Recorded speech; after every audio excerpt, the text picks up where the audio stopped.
Who'd you rather have as a governor, Jared Polis or Ron DeSantis?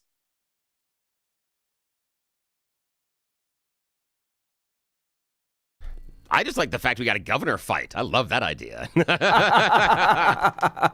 7 a.m. in the Mile High City on this Friday, November 14th, 2025. Good morning, Denver, Colorado.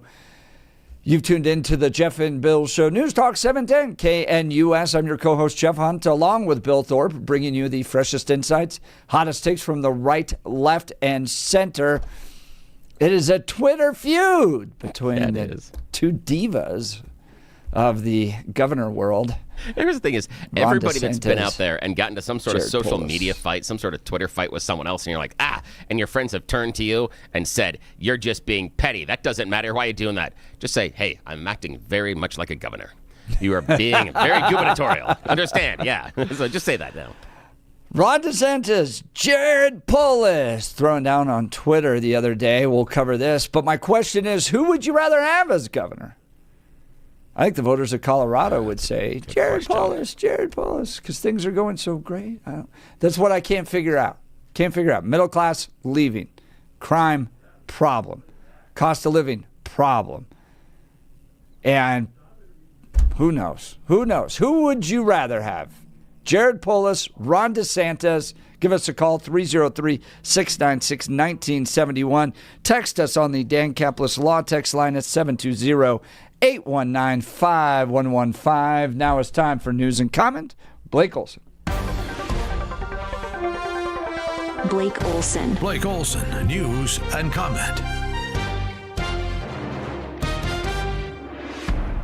TGIF, good morning. 41 in PC, partly cloudy in Denver, expecting a high of 71 today. News sponsored by Pastor Camp Heating and Air Conditioning at 303-777-1234 to learn more about special savings opportunities on Lennox equipment.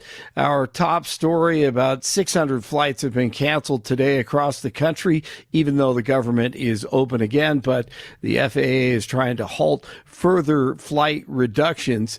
Last night, VP JD on Fox News says the left was positioned to create as much chaos as possible during the Schumer shutdown. Behind the scenes that nobody knows about? Oh, of course. Privately, we were having conversations all the time. And frankly, privately, the Democrats would recognize the position of their far left was crazy. But they all feel a little bit like they're being held hostage by their far left. You said it very well. Chuck Schumer, this probably ended his career, and he was the person who was fighting more than anybody to keep the government shut down. So the far left, they're never going to be satisfied unless the Democrats are willing to burn down the entire country.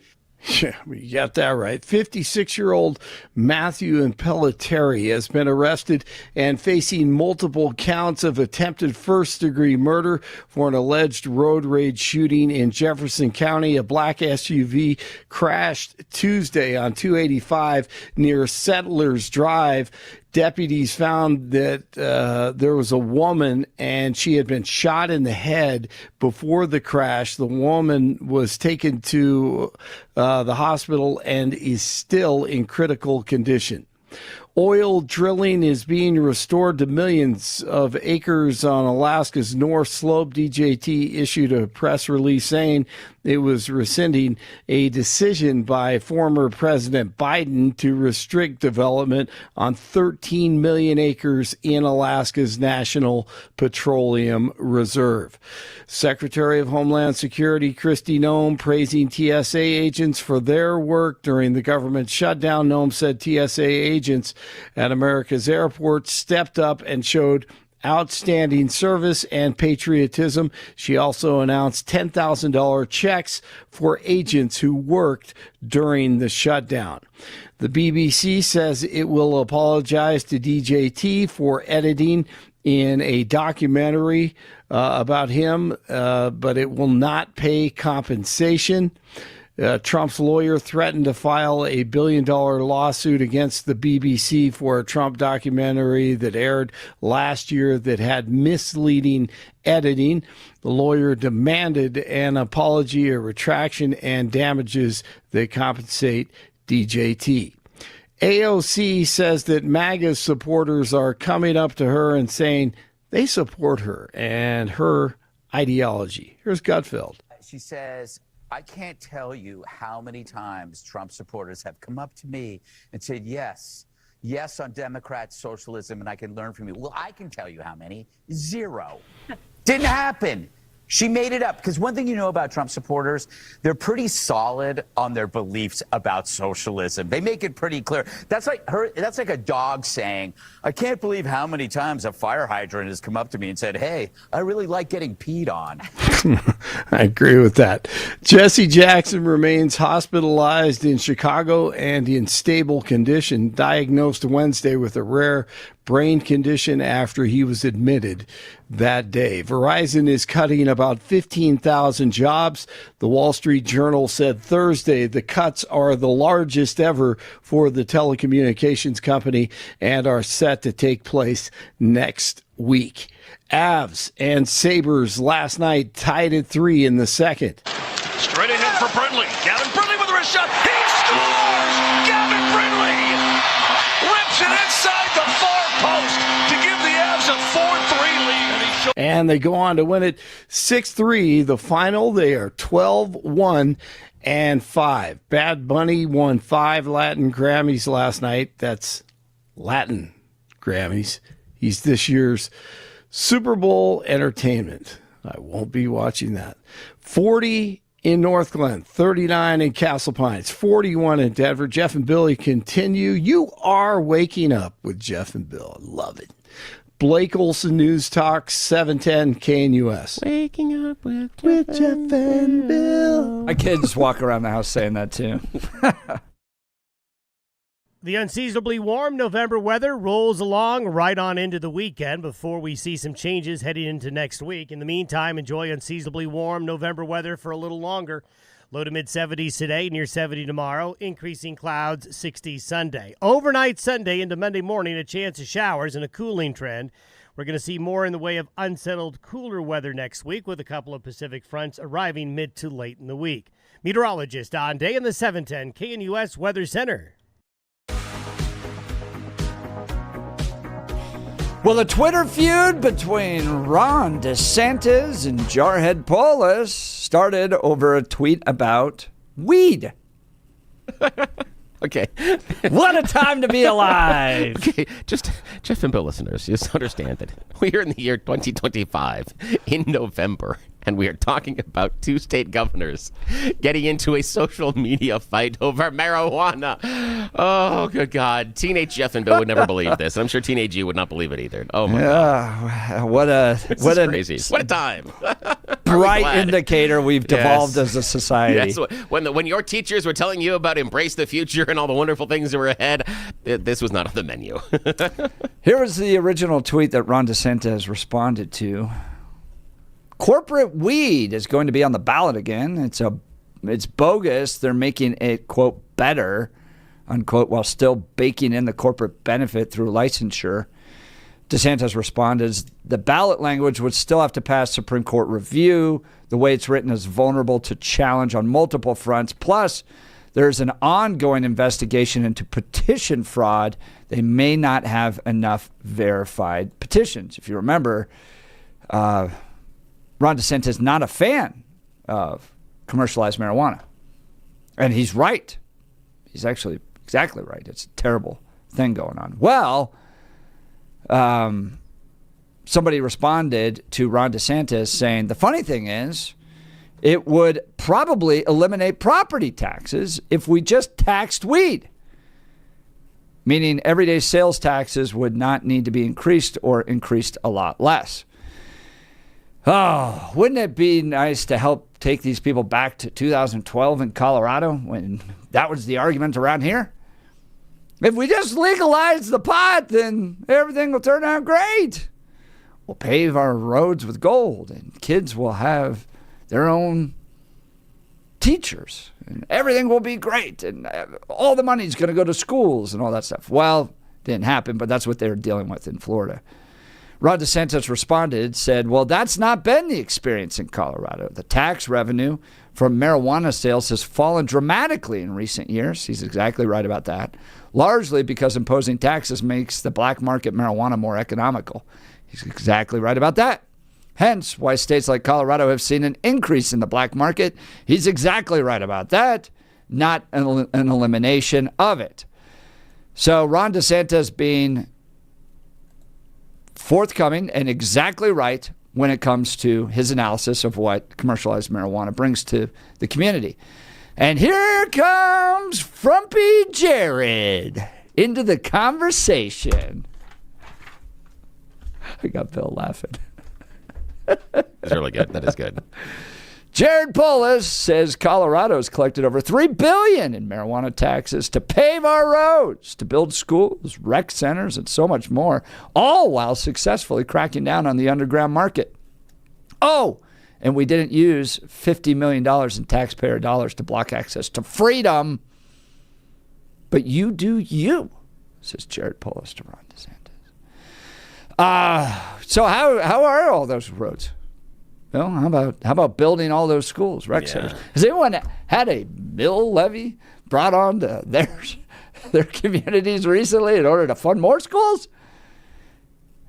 I mean, for those of us in Colorado looking at what Jarhead posted, you're going, what in the world? This is not the Colorado I live in. $3 billion? $3 billion has paved our roads, built schools and rec centers, and so much more. Well, Ron DeSantis was able to respond.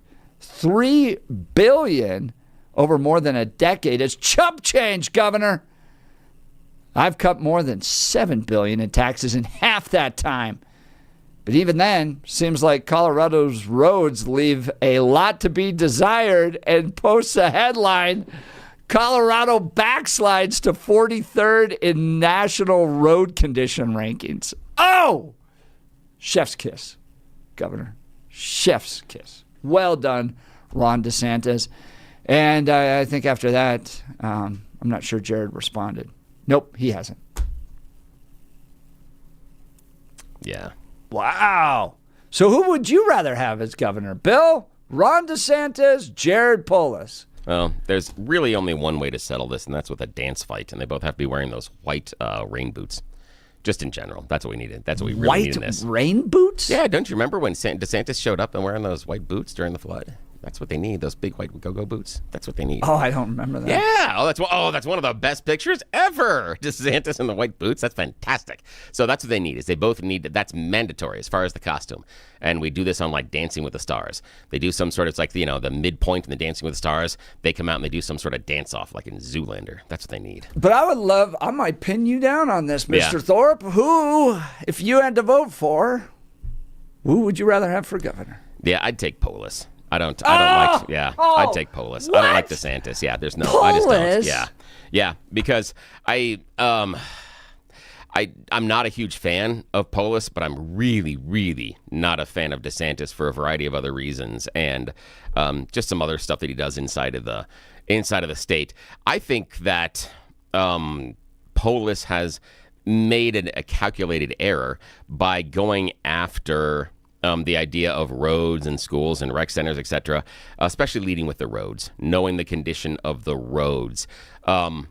There may be somewhat of an argument that I would have gone after as far as DeSantis, as far as freedom and liberty. The idea, that's where I would have gone as far as DeSantis, only because he likes to frame himself that way, as far as the state that has the most freedom and the most liberty. And so I would have gone after the idea that you're restricting choices. I would have not have led with the fact that marijuana tax brings so much into the coffers. That would have been the secondary thing for me. It would have been the idea that, you know, people in Colorado are free to make those choices. So that's where I would have gone if I was advising Governor Polis. But again, we've seen what he does as far as his publicity stunts. Not so smart. Not so good. Bill, you look at those two states, Colorado and California, going in very different directions. And you go, I pick Colorado. Yeah, and I do only because I believe that DeSantis at times has too much authoritarian overreach in my mind. And part of that is the idea of, I'm going to go fight you, Disney. I'm going to show you that we have to. And doing things like that. There seems to be too much. And again, I'm not putting it past Governor Polis on certain issues to be completely and totally petty. Oil and gas industry, I'm looking at you. Yes, he's completely and totally petty there. But I see Ron DeSantis being a little more petty on different levels of issues. Also, where I would diverge with most of DeSantis would be a lot of the approach that he has as far as education. I really think that where he's going in that direction. That's why, if it was a binary choice that I had to pick one or the other, and it's the idea of, you can't just say they both suck, which I do believe so, but if it's one or the other, I'll take Polis simply because I think that he is less harmful. That's it. That's all it is for me, personally. I don't even know what to say. I know, because you judge it differently, because you look at it and what you're looking for and what you want out of the governor is different. I don't see him as both stinking. Oh, yeah, they both suck. Ron DeSantis is awesome. He's a great governor. Florida is thriving. Colorado sucks. I've lived here for most of my life. I think Colorado's in the worst place it's ever been in its history right now. And you want to continue down this path? Like, we're never going to recover from this. Our schools are going to continue to get worse. Our performance with our students is going to continue to get worse. Cost of living is going to continue to go up. We're going to entrust the government more and more to provide services.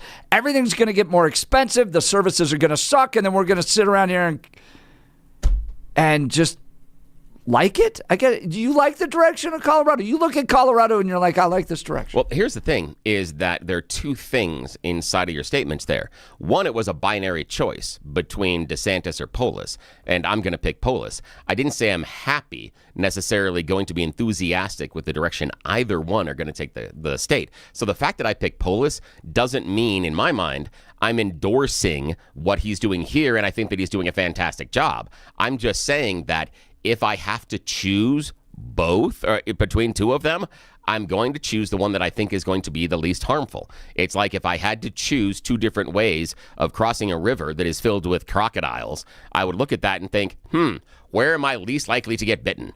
I'm assuming that I'm going to get across the other side completely and totally unscathed, that this is a wonderful idea. I'm saying that where does the least amount of harm lie? And for my 2 cents, I'd go with Polis. I think that he is, over the arc of what he would do, would be less harmful in my mind, based on what's important to me. But again, that's my own individual choice. And that's why I'm jumping onto the party. It's just fascinating to me that, I mean, that's the state I live in. I live with people that look at the direction of the state and go, we're just going to continue to go down this path. Like Suzanne texting in, when are you going to leave, Jeff? All right. Like, the people are just like the voters of Colorado, the people that make up a majority of Colorado, want conservatives gone. They want socialism. And when I look at across the state, I go, poor performing schools, higher cost of living. The middle class is leaving. We covered that yesterday. We're the second most dangerous state in the nation. And Suzanne's point, when are more conservatives going to leave? It's wild. 1851, these Douglas County residents bought a house in Florida because we know where Colorado's headed. Yeah. That's just, it's wild to me. Yeah. And I just found online a poll from November 6th, so just last week. It was posted on News Nation that Smart Asset found that single adults, about 50% of them are considering moving out of Florida because they think that it is too expensive. Again, relative to what they are experiencing. Median home price is still a little bit less than it is here. You need to earn a little bit less, but they're comparable based on what you have to earn in order to get a single-family home there. So I'm just saying that there are polls out there showing that those that are in Florida aren't like, where we're living the high life. And again, this is the problem that we have with Colorado. There are problems here, and I think they're awful things, but I'm not certain that Ron DeSantis fixes it. And that's the thing. I would like to see the Colorado GOP put up a better fight, put up better arguments, and in some cases put up better candidates in order to make a run at the governorship and other elected offices. But that's been difficult so far. That's been a difficult thing to do. So, No, Bill, I don't think it has anything to do with that. I think it has to do with voters like you and Suzanne who would just rather continue down the progressive road. We're just going to go down this road. Leave, says Suzanne. Yeah, see, I've never said that, and I'm not of that. And the idea is, again, I'm not sitting here saying the most wonderful thing is to continue down the progressive road. I'm not advocating for that at all. But given the direction that DeSantis is going inside of Florida on things that are important to me, I disagree with him on some very fundamental things. So I would not want him running Colorado. So I will take what I view as the least harmful option. And there are many, many times that I make that choice on my ballot. But what do I think is the least harmful option? What is Ron DeSantis doing that's harmful? I outlined that earlier. I think that he's authoritarian when he goes after things like Disney. I dislike some of the approaches that he has as far as education, and there are a few other things. Yeah, but those are major what about too. education, though? Don't you like? I think that he is spending. I got to go talk to the phones. I think that he is taking too much of an authoritarian role in telling the schools what they have to teach, how they have to teach, and I think that he is making too many of those choices for the entire state, when it's better served by the communities, the schools themselves. And I think that's what it is. We wouldn't like Jared Polis coming in here and telling us and giving us requirements on what the schools have to teach. I wouldn't agree with that, and I don't agree with it based on the DeSantis side either. That's me personally, because that's important to me. Well, Florida has significantly higher net migration than Colorado, consistently leading the nation in attracting new residents, while Colorado's net migration has declined and is no longer in the top tier. I think it's pretty clear that people are moving. And this one text message, 8422, said, I'd like to see some examples of that $3 billion going to Colorado's roads. That's the most ridiculous thing that's ever come out of his mouth. Yeah, Tip of the hat. Well done. That's an unforced error. Whoever was advising him, he should have checked that with people. But that's the way these guys think. I mean, look, I've run into this, Bill, and I think I ran into it with Ted Trimpa in the studio when I was asking Ted about the direction of the state. I think progressives look at Colorado and go, we like the direction it's going. And then when you try to point out the problems with it, they just either won't acknowledge it because that means they have to admit that their policies fail, or they're just blind to it.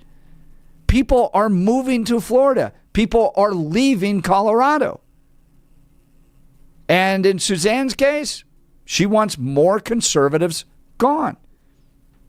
It's just becoming a progressive state. Deep blue. All right. We'll get to Joe in a second. Let's talk Dan Caplis with Dan Caplis Law. Dan suggests you should choose a lawyer who shares your values, because who you choose to represent you in an injury case says a lot about you to everyone involved in the case.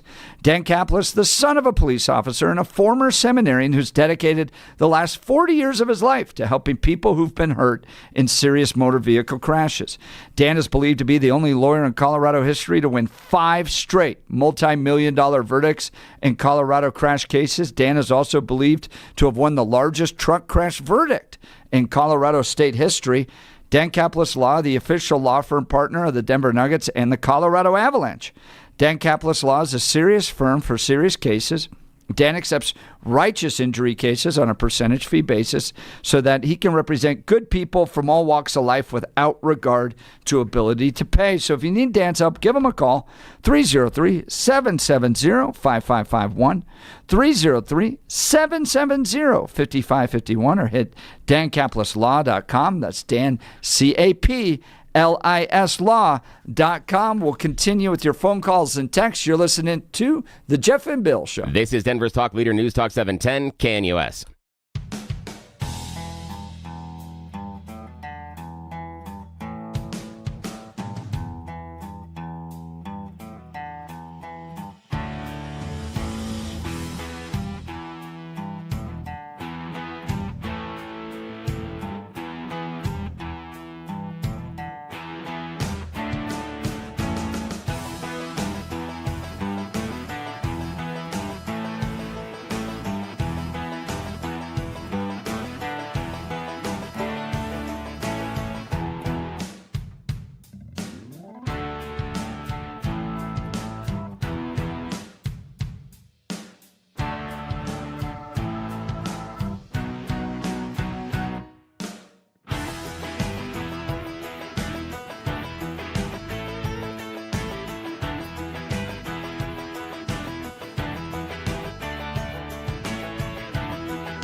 Welcome back to the Jeff and Bill Show. A Twitter feud erupted between Jarhead Pulis and Ron DeSanctimonious, right? Is that the nicknames that they get up? Yeah, that is the nicknames. Nicely done. Good there job. You go.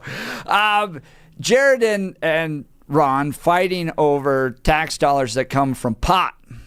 Jared saying, look how great it's been.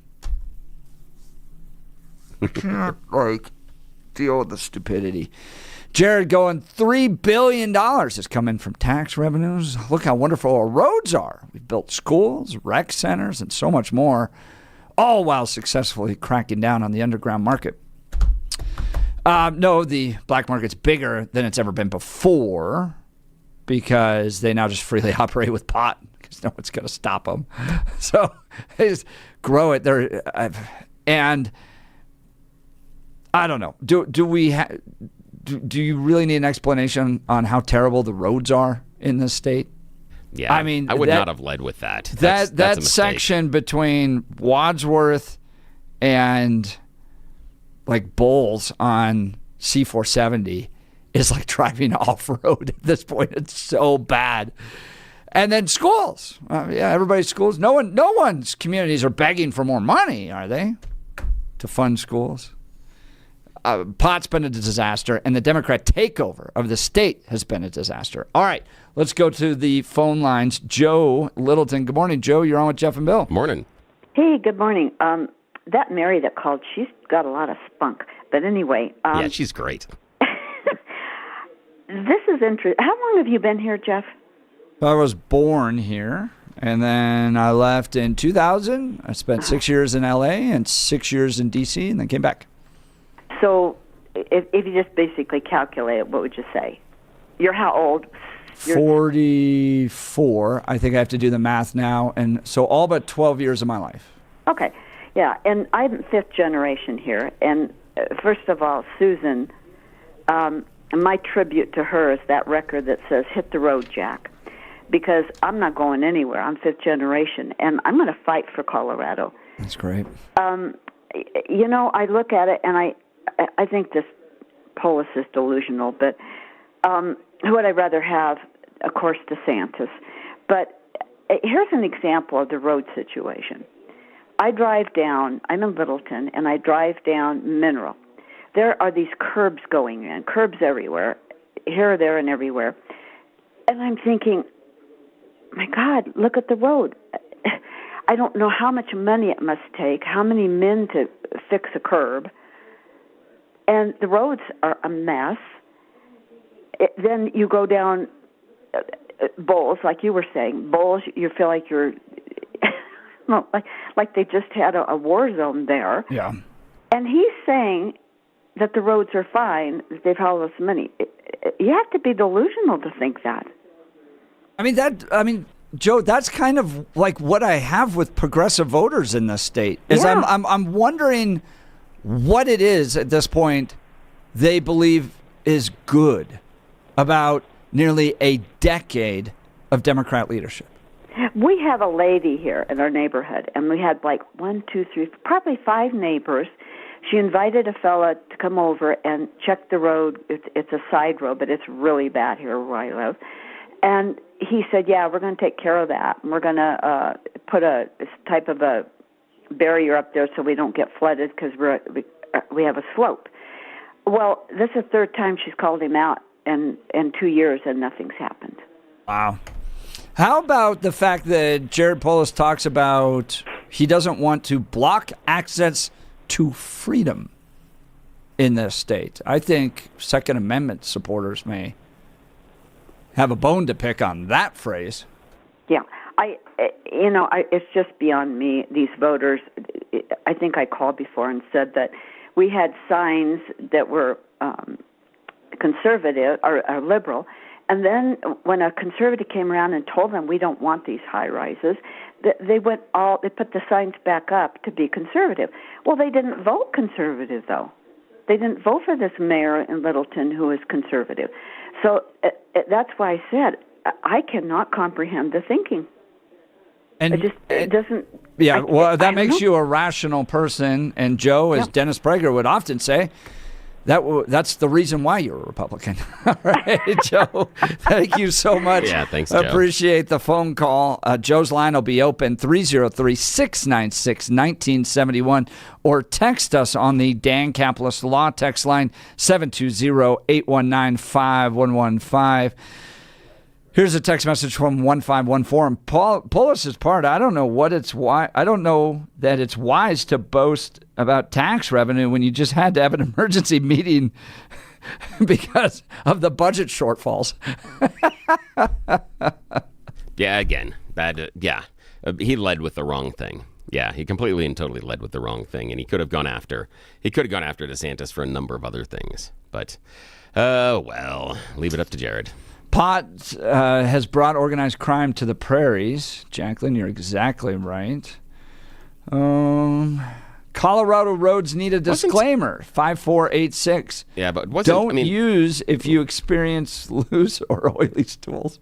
I don't know. See, the thing for me is that I think the pot and the crime that was there prior to legalization, was there after legalization. Yeah, there are other motivations for it. That's the entire reason we're supposed to be shooting boats coming off of Venezuela is because of, drugs and crime and stuff like that, just because of legalization. And that's the argument I have with some of my libertarian friends. The idea of just legalizing all the drugs isn't going to work the way that you think it's going to as far as unintended consequences. So I'm less convinced that, we still have the crime. You want to see what's going to happen if we commercialize drugs? DraftKings. I mean, it's going to be advertised everywhere you possibly can. Oh, absolutely. That's why. Because it's profit via addiction. Yeah, and that's why I'm not. That's where I break with many of my libertarian friends on that one. I don't know. 1468. This might just be it. I'll admit our roads are bad, but at least abortion is legal here. I oftentimes wonder if that's ultimately what it comes down to, is that voters can at least still kill their offspring in this state, and they're willing to sacrifice everything else for that ability to do so. Yeah, and there's part of it where if you believe that is the fulcrum on which the tilt of the state balances, then if you wanted to get some of your other policies in there, then maybe you don't pick that fight. I mean, I'm just saying. It just tells us what kind of people you are. It's not a matter of telling you what kind of people. I'm talking about the functionality of if you want more representation inside of government to affect change that you're looking for, then if that is the fulcrum on which it balances, then why take that fight?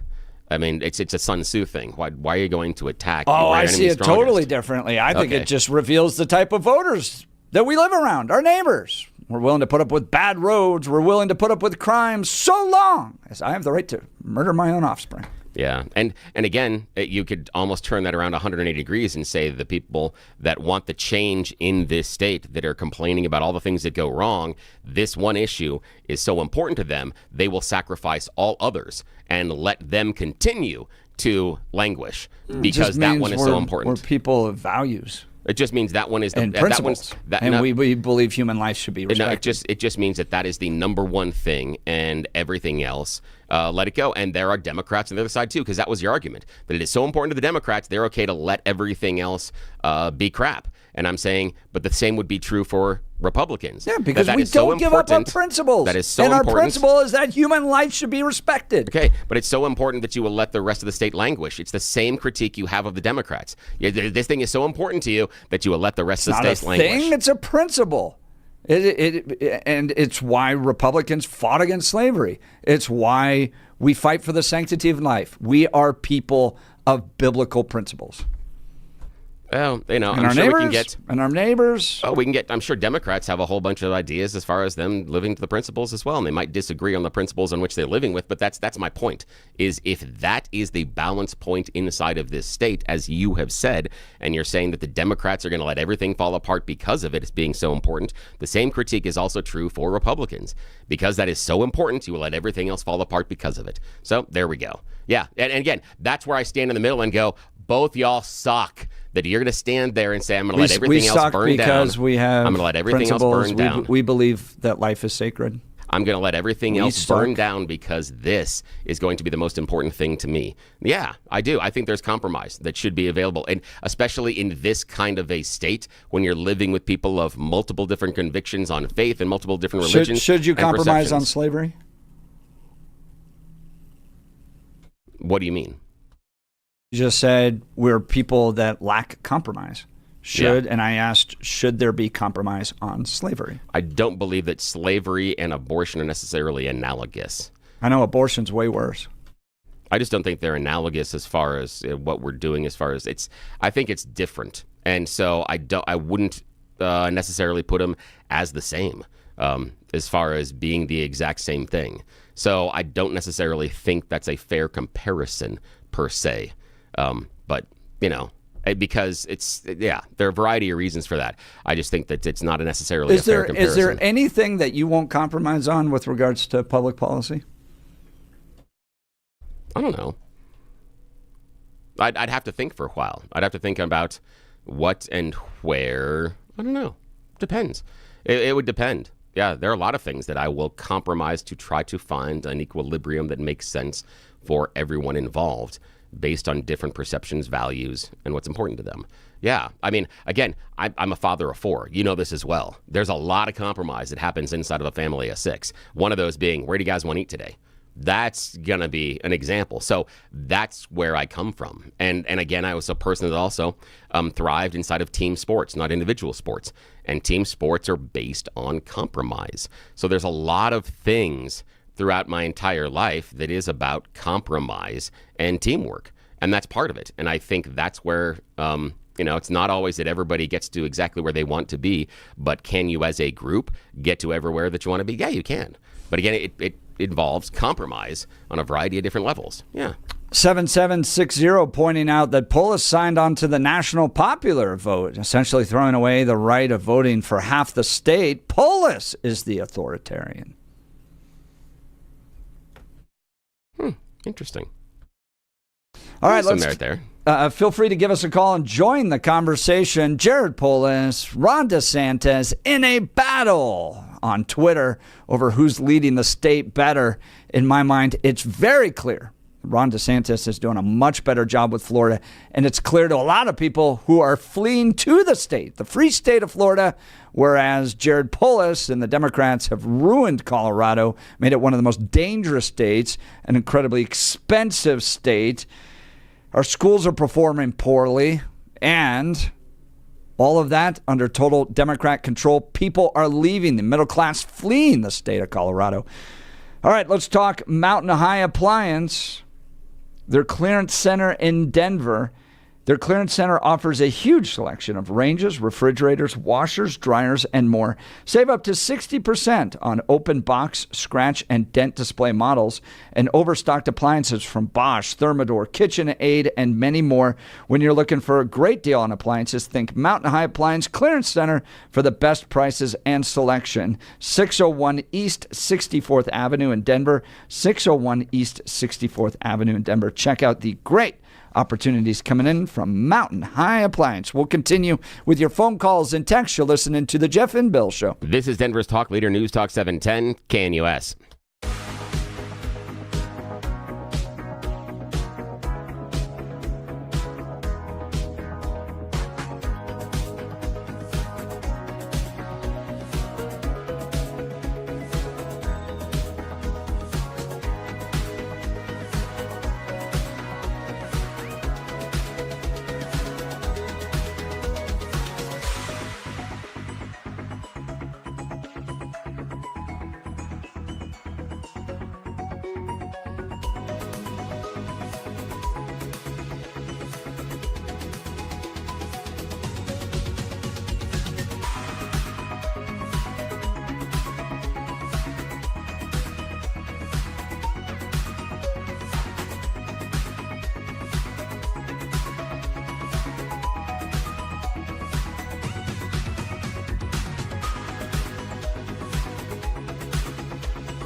oh boy, did we kick off the so many texts, text messages this morning. Great.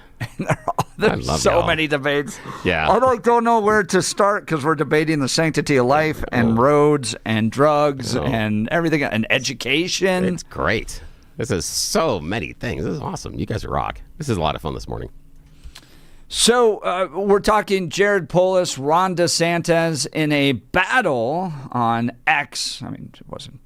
It was like the battle of two Ivy League educated nerds. Yeah, and not very good at it either. That's the thing. It's like, y'all suck at this. And listen to Jeff and I for a while. Let me see how this is really done. Throw you down a little bit. Exactly. We're asking, who would you rather have as governor, Jared Polis or Ron DeSantis? In my mind, it's pretty clear that people moving to the state is strong evidence of whose leadership they like more. Florida has one of the highest net migrations as people are consistently attracted to Florida, whereas Colorado's net migration has declined and is no longer a top tier. So, Bill, why do you think people are moving away from Colorado? Affordability. That's it. Yeah. I mean, that's what we talked about yesterday. It's an affordability issue that it is becoming unrealistic in order to have a middle class employment and be able to afford a house. It's not necessarily that much more affordable in Florida, but it is better. On par, they are doing better on basic affordability from what I've seen than Colorado. That's why I think people are moving out. Now, there is a portion of that is going to be politics as well. Why do you think, and Bill's got to grab this, but why do you think that Democrats can't make anything affordable? I mean, they really can't. They can't make any community affordable, and they can't build anything. And when they go do build things, it often it requires a lot more money and a lot more time. Look at DIA. Look at 16th Street Mall. I'm still going to call it mall. Look at the train to nowhere in California. But the more progressive the city, the more expensive the city, the more difficult it is for the middle class. And I guess you get this kind of like bifurcation that takes place under progressive thought, right? And progressive leadership, where Mayor Mikey's walking around about a new housing facility he's built for teachers and for firefighters and they can move, and nurses, and they can move into Denver now and live there alongside, in the same video, recently released convicts and the homeless. So this is what you get in major cities. You get big, expensive homes, millions of dollars, and then you get subsidized living for the poor. And somehow the middle class is supposed to just live among the convicts and the homeless. And the thing is that a causal relationship? And what I mean by that is do the cities fall apart because they have progressive leadership, or do cities tend to have more progressive leadership because of environments that are contained inside of the cities? And that would be the thing that because the idea is everybody goes, oh, look at all the big cities, they're all blue. Correct. Yeah. So is that a function of the voters once they get inside of a city, having to look at a more progressive environment? Or is it a function of only progressives move to big cities and then vote that way? I mean, I don't know what that is. There that causal relationship. But help me understand Democrat cities that are improving. What do you mean by improving? And then let's lay that out. So better schools, more affordability to live, restaurants that are opening and thriving and doing great. I mean, at this point, Mondani's only solution is government-run grocery stores and free buses. The city of Denver is losing restaurants at a higher rate than surrounding areas are. Crime continues to be a problem. 20% of middle school 8th graders in Denver public schools are at level for math. And I mean, Ezra Klein with the New York Times even has a book on this, that Democrats can't build things. Yeah, but the idea is, I mean, again, if we look at the worst performing states as far as education, there's a mix of both Democrats and Republicans. We've done this before. So there are red and blues that are mixed at the bottom. So if it was... Are the policies in those red states geared towards school choice? I'm not sure. But again, I would assume so, because it's a big thing for those red states. Like Mississippi just started to implement school choice, and it skyrocketed in its quality. Wyoming, for instance, didn't have school choice until just till recently. Colorado started school choice a long time before Wyoming did. So just because it's a red state doesn't mean that all the education policies are the same. But the issue being that if school choice is the one that raises the achievement, then why isn't it working in Colorado? Oh, it's 100% working in Colorado. The best performing schools. The best performing schools are charter schools. But you said that you just had a number of and that was, people and that I can't. mentioned that was Denver public schools. Yeah. But again, which is not run by a bastion of conservatives. Yeah, but I'm just saying that why wouldn't it raise across the board? That's the other part, is that the idea of school choice is that important. You still see other states that are languishing behind. And that's the issue, is that it's not, I don't believe it's necessarily a red or a blue thing. I think that it has a lot of other things that are wrapped inside of it. Based on that, I disagree with the idea that, it's all these progressives that move into the cities and then tear down the cities. I haven't seen the example of where the Republicans have taken over a large city, and then changed it appreciably that way to make it more affordable. 2 examples for you. Okay, good. Very clear. You ready? Yeah, when sure. Let's Donald Trump brought in the National Guard in Washington, D.C. and Chicago, in both cases, crime had significantly dropped. It is a leadership issue. What you get from progressives all the time is like what we saw over the border. We just need to pass another law. We need to have another committee. We need comprehensive immigration reform. No! You need leadership. You need clear leadership. And when Republicans are able to influence anything, for instance, with regards to National Guard in Washington, D.C. or Chicago, you saw the communities get safer. Yeah, the numbers on that on D.C. don't show what you say they show. It didn't see that necessarily dramatic drop inside of crime that was inside of there. And the other part is then you're saying that what makes it good for Republicans is authoritarianism. We need to bring in military in order to maintain control. And I disagree with that as a whole. And I haven't seen the numbers inside of Chicago either. But the numbers I've seen inside of D.C., there were some drops in homicide rates. And there was another category where you saw a nice drop. The rest of it, not so much. In Chicago, homicides down 16%, shootings down 35%, robberies down 41%, carjackings down 48%, transit down 20%. Republicans have proven that when they get even just a little angle of leadership, like with education as well, they improve results. All right, we'll continue. You're listening to The Jeff and Bill Show. This is KNUS.